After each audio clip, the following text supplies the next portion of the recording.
ನಮಸ್ಕಾರ. ನಾನು ಎಸ್ ವಿನೋದ್ ಅಂತ ಅಂದ್ಬಿಟ್ಟು ಮೈಸೂರು ಪಿಂಜರಾಪುಲ್ ಸೊಸೈಟಿಯ ಕಾರ್ಯದರ್ಶಿ. ತಾವೆಲ್ಲ ಪಿಂಜರಾಪುಲ್ ಬಗ್ಗೆ ತಿಳ್ಕೊಂಡಿದ್ದೀರಾ ಅನ್ಕೋತೀನಿ. ಪಿಂಜರಾಪುಲಲ್ಲಿ ಹಸುಗಳ ಜೊತೆಲಿ ನಾವು ಕುದುರೆಗಳನ್ನ ತಗೋತೀವಿ. ಯಾವ ಕುದುರೆಗಳನ್ನ ಅಂತ ಅಂದ್ರೆ ಈ ರೇಸಲ್ಲಿ ಇನ್ನೇನು ಅದು ಓಡೋದಿಲ್ಲ ಅಂದಾಗ ಶೂಟ್ ಮಾಡೋ ಪ್ರೊವಿಷನ್ ಈಗಿಲ್ಲ.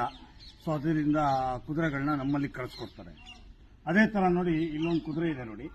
ಇದು ಮಡಕೇರದ ಸೈನಿಕ್ ಸ್ಕೂಲ್ ಅಂತ ಅಂದ್ಬಿಟ್ಟು ಐತೆ. ಸೈನಿಕ್ ಸ್ಕೂಲ್ನಿಂದ 3 ಕುದುರೆಗಳನ್ನ ತಂದ್ಬಿಟ್ಟಿದ್ರು. ಈ ಕಡೆ ಬರೋ ಇಲ್ಲಿ ನೋಡಿ ಈ ಕತ್ತು ನೋಡಿ ಯಾವ ತರ ಆಗಿದೆ, ಮತ್ತೆ ಆ ಕಾಲು ಎರಡು ಡ್ಯಾಮೇಜ್ ಆಗಿರೋದ್ರಿಂದ ಈ ಕುದುರೆನ ಇಲ್ಲಿ ತಂದು ಬಿಟ್ಟಿದ್ದಾರೆ. ಬಂದಾಗ ಅದು ತುಂಬಾ ಇನ್ನೂ ಅಗಲ ಇತ್ತು. ಆದ್ರೆ ಈಗೆಲ್ಲ ಟ್ರೀಟ್ಮೆಂಟ್ ಎಲ್ಲ ಮಾಡಿ ಇವತ್ತೊಂದು ಮಟ್ಟಕ್ಕೆ ಬಂದಿದೆ. ಮತ್ತೆ ಇದನ್ನ ಒಂದು ಸ್ವಲ್ಪ ರೈಡಿಂಗು ಮಾಡ್ತಾ ಇದೀವಿ. ಇದ್ರ ಮೇಲೆ ಕಾಲು ಸ್ವಲ್ಪ ಊದ್ಕೋಬಿಟ್ಟಿತ್ತು, ಅದೆಲ್ಲ ಸ್ವಲ್ಪ ಹುಷಾರಾಗಿದೆ. ಈಗ ತೊಂದರೆ ಇಲ್ಲ.